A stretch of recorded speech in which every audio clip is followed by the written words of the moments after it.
चीड़ पिताजी ये मर गए। और वो मर्ज कैसे लगी? एक दाऊद मरवाती खोटी की उसको अली बताया,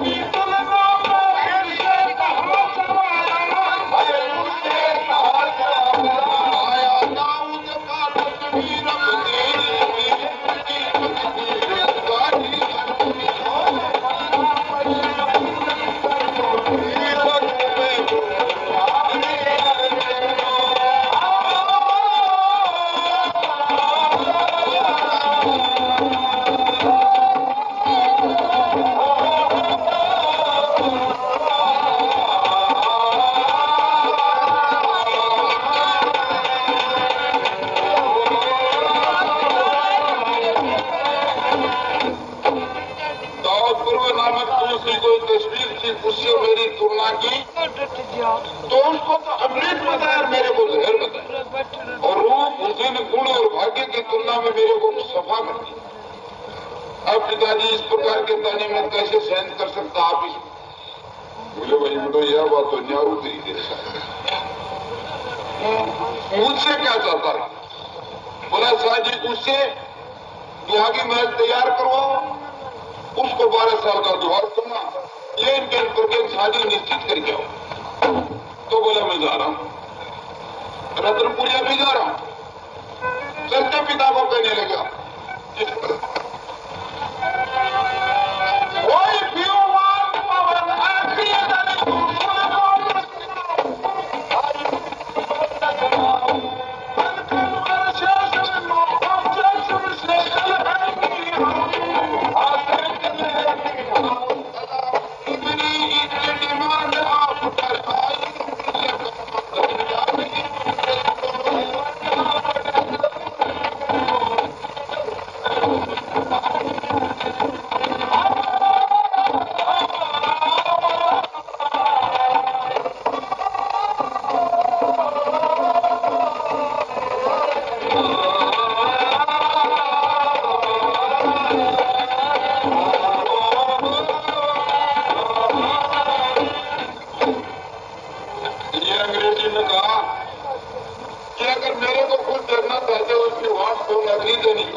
शादी मेरी से निश्चित कर जाओ, बाद में आई कमान ये मेरी जुम्मेदारी में देखूंगा। पिता को सारी बातें समझा दी, आगे देता है वो पहले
हिंदुस्तान में दिल्ली रेलवे स्टेशन पर जंक्शन पर एक हलवाई तो होटल में सब तरह की मिठाई और अंग्रेजा दे जाता काम बड़ी दिल्ली घूमने के लिए। ऐसे मौके पर वो होटल था तो वो हलवाई अंग्रेजी का नाम 5 साल सीख रहा है, सारी मिठाइयों का नाम अंग्रेजी में याद कर। लेकिन जरिमिया का दिन कुदरती एक बड़ी प्रायत में दही पड़े। अब एक अंग्रेज आया देखा सारी मिठाइयों का नाम जाने, सबका स्वाद जाने, लेकिन हिंदुस्तान की अजीब मिठाई देखी थोड़ी थोड़ी पतली पतली की, ये क्या है अंग्रेज जाने की। तो उसकी तरफ इशारा करके होटल वाला को बोलो कि घर बांटा है let me know what is this. मेरी बात सुनो, मेरे को बताओ ये क्या है। किसी को भी अक्का बक्का हो गया, बड़ा नहीं बनवा देंगे जी, दिस इज दिस यो तो यो ही है, लेकिन वो नहीं समझा। अरे ऐसा कह के हंसने लगा, फिर बोले वादा ही ना एक दिन वादी नहीं। हिंदुस्तानी का बड़ा चालाक जवाब तैयार कर दिया।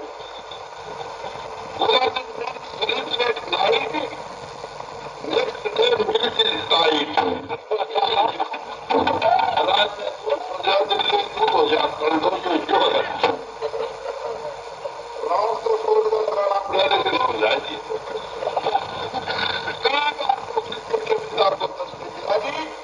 शादी होनी चाहिए, वाकई में तैयार होना चाहिए।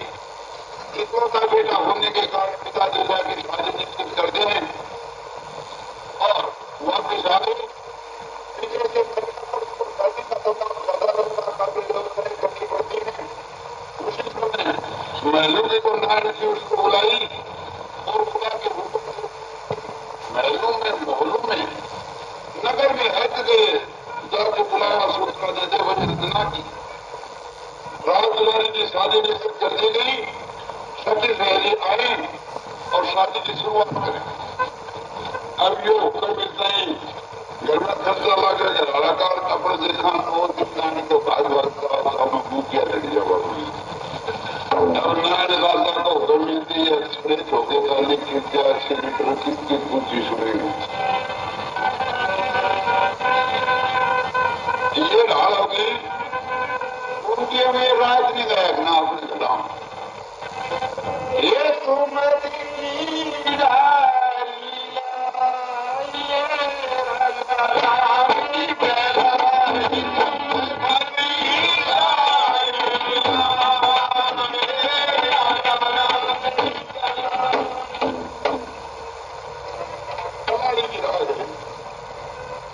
तो नारायण बोले तेरी श्रृंगारी मंदिर बढ़ना कर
तो कहा सावित्री श्रृंगारी कर लो मेहंदी बजना तैयारी आरी शादी की तिहार वाली शादी की चिट्ठी आई हुई है बहन महलू और कहती है बहन बना के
तुमको मिले उसको दे दो, सब में 4-4 किलो शक्कर दड़ियों मिला मिलाई।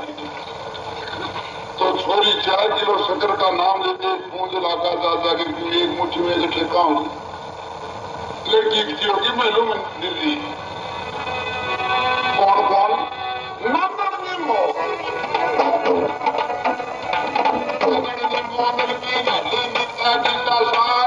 सावित्री संतोष सुधा पुषा पुषा पारी कड़िया कड़िया कड़िया खाता का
शादी कार्रवाई शुरू हो जाती है। जनाब ने छोटी को सगड़ के पीछे छोटा दार दिया, बिल्कुल ठीक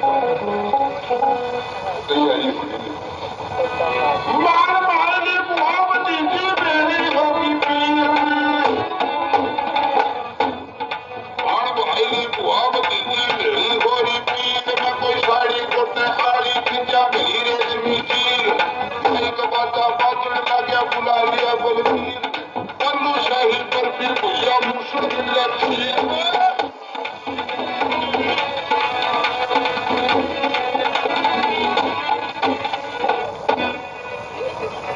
और कावड़ा मनाए और बोलू ऐसा बने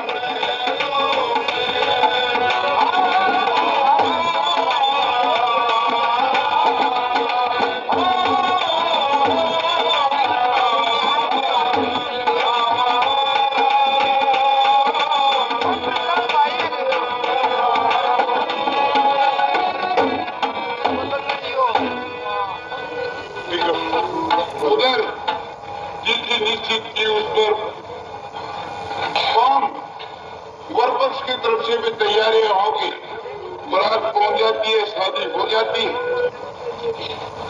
शादी होकर जब वापिस बारात विदा होती है तो एक रथ के अंदर अंजना, पवन, सारथी, मंत्री और राजघराना उस समय यह भी रिवाज थी, एक लड़की साथ भेजी जाती बांदी के रूप।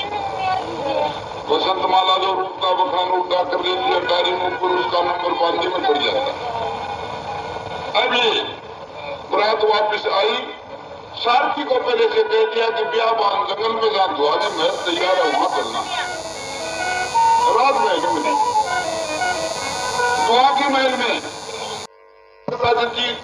तैयार थी। 4 कोणों पर ऊपर 4 दही के कुंड बनवा दिए, हर एक के पास एक एक बांस का लकड़ रख दिया, 2 पोशाक सफेद कपड़ों की तैयार। वहां एक द्वारपाल तैयार किया। अब चलते चलते चलते और वो रथ बियाबान जंगल में द्वार के महल के आगे जब पहुंचा, पवन नीचे उतर के हुक्म दिया कि अंजना देवी नीचे। अब पतिव्रता और पति के कहने को नहीं डालती, नीचे उतर गई। आगे पवन चलते, पीछे अंजना और बसंत माला चली। विचार करते हैं दोनों, या तो इनका कोई देवस्थान है या ऐसा कोई रिवाज है, ये राजमहल तो है नहीं, क्योंकि बियाबान जंगल ये छोटा सा महल राजाओं की चोरी हुआ करता है। लेकिन जल्दी विचार करती करती द्वागी महल के अंदर जाके हुक्म दिया कि रजशाही पोशाक की वैवाहिक वस्त्र को उतार दो और ये सफेद कपड़ों की दोनों ड्रेस दो पहनी। सफेद कपड़ों का नाम लेते ही राज परिवार से जन्मी थी, पता था कि सफेद कपड़ों का अर्थ सुहाग। लेकिन गरीब पति ने कह दिया और दोनों ने वो कपड़े उतार दिए, सफेद कपड़े पहन लिए। आप मेरे साथ ऊपर आओ महल के। ले जाकर चारों कोनों में घुमा के समझा दिया कि ये दही के कौन है। कभी भी किसी भी कुंड में कोई भी बात नहीं होना चाहिए। अगर किसी कोरे ने किसी कुंड में सांस डबो दी, मेरे को पता चलेगा तो याद रखना तेरी नाड़ी और मेरी तलवार। ऐसे करते करते तेरे को 12 साल बिताए। ये कहेगी चुपचाप वापिस आगे तो आगे महल को आगे से बंद करके रद्द करवाना। लेकिन अंगना सोचे रे पति ये दिल दरिया उजलाया जाता जटा नहीं। चलते पति की पीठ निहार के पीछे से आवाज लगाई क्या रात होगी वादा ना तो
मुझको ना छोड़। क्यों?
शुभ मुहूर्त में कमी नहीं, मेरी सूरत में मैंने क्या खोट क्या जुल्म कर दिया, मुझको ना छोड़।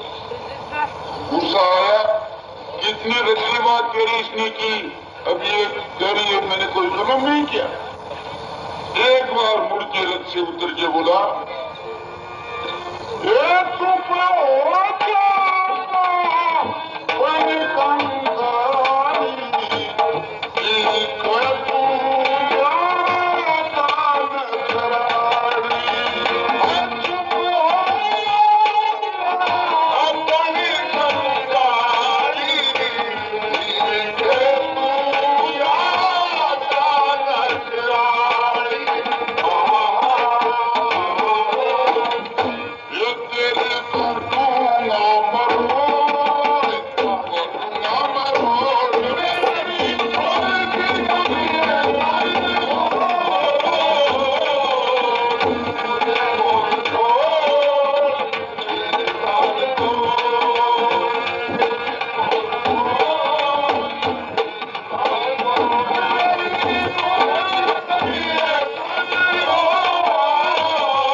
खाड़ी तेरी काटूंगा मरोड़, मरोड़ बेचारी भी थी नहीं।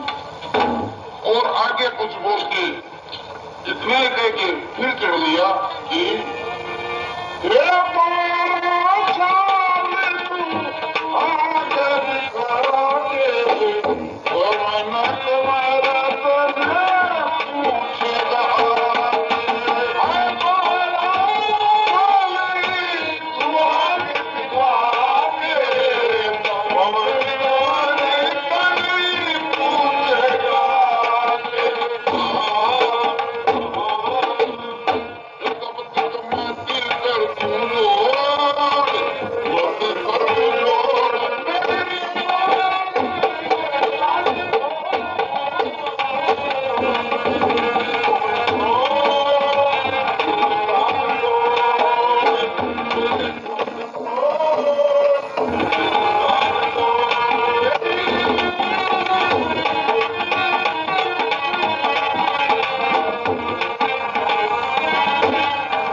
ज्यादा बोलने की जरूरत नहीं।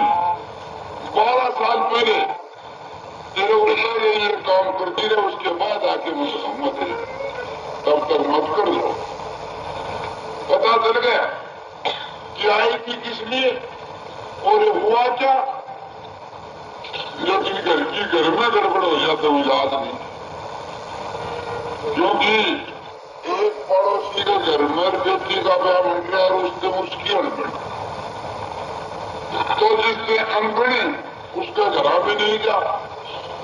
लेकिन आजकल रीति रिवाज उठते हैं कुछ बारात आने के और फेरे होने के, 2-2:30 बजे तक फेरे हो रात में, और ये बैंड बाजा ऑडियो साउंड आ। अब छोटा बच्चा था एक ही घर में और वो बाजा सुनने चले गए। अब बाजा टप्पे ने छोरा घर आवे नहीं, उसके अनबड़ों का घर चेत करे नहीं। सारा गांव में देख लिया कि तेरी छोरा नहीं मिला, युवकों का बेटा खोजा ले, माता पिता ने नहीं तो नींदा और ने दुआ तो धरने वास्ते हो। ठीक बेचारा कलसी डाले सोई मांडे अधूरिया हो बाबी पूरी की तो भाई के। अब फैसला कर लिया सवेरे भाई पूजा कराएंगे और तुझे त्रिपाड़ी चलना पूरा पूजा ठीक कर। अब न्यू बतला रहे नींद नहीं आवे, उधर से बैंड बाजा डटिया भैया सोवा सारा काम हो गया। तो सारे चल गया 10-11 साल का लड़का आगे फटे खटका बोला काका आगे कोई जब दोनों साथ बन गया पुण को जोड़िया बोले हाँ तसली होगी जाने लाट के आगे पक्षी काका और माँ दौड़े दौड़े आए आगे खोलिया फटे खोलते छोरा माँ बोलिया माँ ने झप को उठाया चाव में और चाव में काके बेटी खींची आपका मेरे मन ने दे उधर से माँ ने छोटे ने काका खींचे 1 मिनट तो लो में खींच दिया सुना बोले आदमी पागल तो बच्चा रात के वो गड्ढे मार तो थोड़ी जाया करे कितने आए। बोले वो तो काका बैठ के बोले हे बावला ने सियाना ज्यादा के देखे जा तो बेटा सबको आया करे यो छोरो जामिया प्राण के घर में कितनी होया कर। बोले सबके कह के वो आपने कितनी हुए। बोले आपने आगे होगा तो बोले गेल ने तो कोई नहीं होगी। बोला गेल ने मेरा होया नहीं काका तेरा ब्याह। बोले हाँ तू छोरा का ब्याह देखेगा। बोले काका का बोला भाई हुआ तो बोले मेरे को देखियो। हाँ बोले देखो देखियो हो। बोला ना बोले हाय माँ काका को क्या है। अब माँ भी चुप। लेकिन बच्चे के सवाल ऐसे होते हैं पूरा उत्तर नहीं मिलते डटे नहीं कि बालक होता। माँ चुप रही। बोले माँ को नहीं बोला मतलब काके को सगाई को जुड़ी तो अंत में माँ भी बोली बेटा हुआ है। बोलो काका जिंदगी हुई देर हो गया। बोले मैं पहले भी कह रहा था। बोले क्या बता कहीं का शायद छोटे बच्चे का नया नया सवाल बोले बता काका कहीं का शायद काका डेटी का छोरा हंसना है। बोले यही बच्चे फिर क्या कहा बोला रहा तेरी माँ शायद बोले हैं। बोले और क्या बोले तेरी लड़की गर्मी में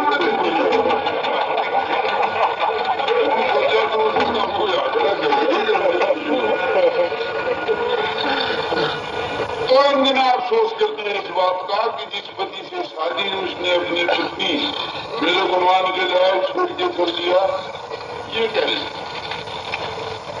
लेकिन कुछ नहीं बोला। रथ को लेके वो तो रथ महल में पहुंच गया, लेकिन पीछे से कौन है अंजना को तंग कर दिया। ये पक्षी है उधर जाए तो उधर टोक उधर जाए तो उधर। थोड़ी देर में के लिए तो सारे होते हैं माँ का नाम उससे विदा हो गया कि किसके विदा गया तो किसको क्या खबर दे और वो हाथ जोड़ के निवेदन कर दिया क्या ओ मेरे प्यारे का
सोच मेरी बोलती है, लेकिन यह चिड़ियों अब पक्षी उसकी वे को आवाज को भाषा को नहीं समझते। अंजना तंग होती होती बिल्कुल दुखी व्यथित हो रही, लेकिन उधर वो तो पवन से परेशान है। ये पवन अपने राजमहल में गया तो उससे पहले उसके पिता के पास किसी उत्तरी देश के राजा की चिट्ठी आई हुई थी कि राजा विदर्भ प्रहलाद लड़ाई मां के मेरी मदद करो, अपनी फौज लेके आओ, लंका के राजा रावण ने मेरे पर चढ़ाई थी। पहले इस प्रकार का समझौता हुआ करता था प्रेमी राजाओं का। सेना लेके उसको बुला रखा। उस चिट्ठी को पढ़ के राजा चिंतित कि कब जाऊं, कैसे जाऊं, दूर का मामला है या नहीं जाऊं। इतने में पवन पहुंचे। पिता को चिंतित देख के हाथ में चिट्ठी देख के पूछा, पिताजी ये क्या लिखे जिसको पढ़ के आप चिंतित हुए, और कोई बात है? चिट्ठी उसके हाथ में दी। पवन ने उस पत्र को पढ़ा, उसमें ये मसला पढ़ के सोचा दिल में कि यो काम अगर तू कर ले तो बढ़िया, क्यों कि रास्ते में काफी समय लगेगा जाने में और लंबी भी लड़ाई चल सकती है, या तो लड़ाई मुकाम या जब तेरी कैजुअलिटी हो जाए, और नहीं तो वापस आने में बहुत समय लगे। तेरे बाबा से बैठाओ बस लेके जाने, ये आदमी पूरा हो जाए। मुझे तो लगता है लड़ाई में मन में विचार कहने लगा, पिताजी ढोल करिए, चिंता ही छोड़ दो, मैं जाऊंगा। इस पिता का बेटा शाना हो जाता है, वो तुम्हारी हट जाती है, आप चिंता मत करो। पिताजी बोला, नहीं भाई तो मेरे को बुला तो जाऊंगा मैं। राजा के दिल में यह ख्याल था अगर ये यहाँ रहेगा तो 12 साल में कभी कभी इसकी गिरी आएगी, गुस्सा थोड़ी देर का कभी शांत होगा, और ये दुख के दिन जो अंजना को देखने पड़ेंगे उठकर जाएंगे। ऐसे पिता का दिल डरता है, नाटिया बोले नहीं जाऊंगी। लेकिन लोगों हथियार बताते हैं, राज है तो बाल है तो और जो था आज ये सूत्र बता दावा की जो तो हट पर था, उसका हट कर दिया, नहीं मैं जाऊं। तो पिता ने कह दिया चल, अब बर्तन फौज रिसाले लेकर के रवाना वहां से हो जाता, लंका की कर देता। जहाँ रात होती वहां फौज बैठ जाती, सवेरे फिर चलते थे। ऐसे चलते चलते रास्ते में वर्षों बीत गए। एक रात मिलान ऐसा मिलता कि अब नगर में फौज ने पड़ाव डाला, सारे खाना खा के सो गए। जिम्मेवार आज इनको नींद नहीं तो अवर आवे तो देरी से आवा। एक पेड़ के नीचे पवन और मंत्री दोनों सोए हुए थे। मंत्री को तो नींद से आ गई। 12-1 बजे के लगभग की बात, पवन को नींद पूरी नहीं आई। उस वक्त